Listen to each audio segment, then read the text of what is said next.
So I got a bit of a haircut since the last time you saw me, but I've been writing up this list of things on my board, and I'm going to keep looking to this side over here because that's where my whiteboard is, over here. But anyway, I've been writing this list of things that I think are required for an effective community, and I'm thinking particularly about online communities, but I think this is sort of applicable to any sort of community. And those things are, I just want to list them out here and capture them because I want to erase my board. There's some prime real estate on there that I want to get back.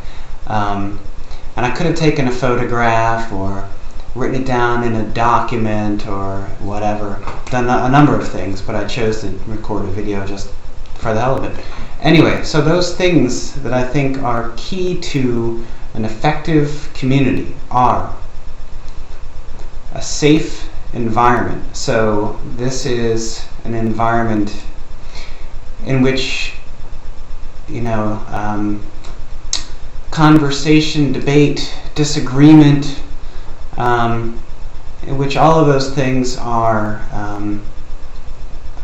supported, are encouraged, are facilitated, but in a constructive sort of way, right? You don't just want to have people arguing. You don't want your flame wars, all of these things. And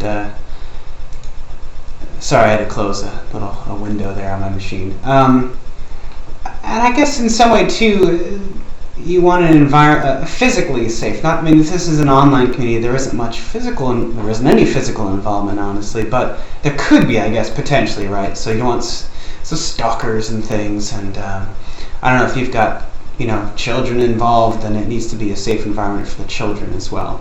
But safe can mean any number of things, and I think we all could probably come up with our own definition of safe, or our own list or enumeration of things that are included in a safe environment, but that's very important. Another item is, and I don't know how else to put this, non-anonymity, right? So we want to know who the people are that are participating in the community, or that are members of the community. So in like an online network, you've got pictures, right?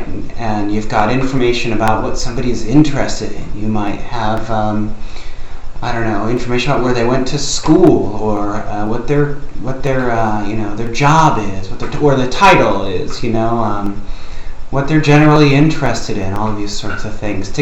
This helps you get a sense of the individuals that are members of the community, and I think really helps to foster relationships, and effective relationships, or productive relationships. It really enables communication, and collaboration, and all of those great things. Honesty, right? So we don't want people lying. We need to be truthful. I guess, in order to be a productive community, right? I think of communities around, developing applications, like an open source community, or a community around the development of an open source application, or something like this, right? I wouldn't be a very effective or productive member of that community if I weren't very open and honest about my capabilities, right?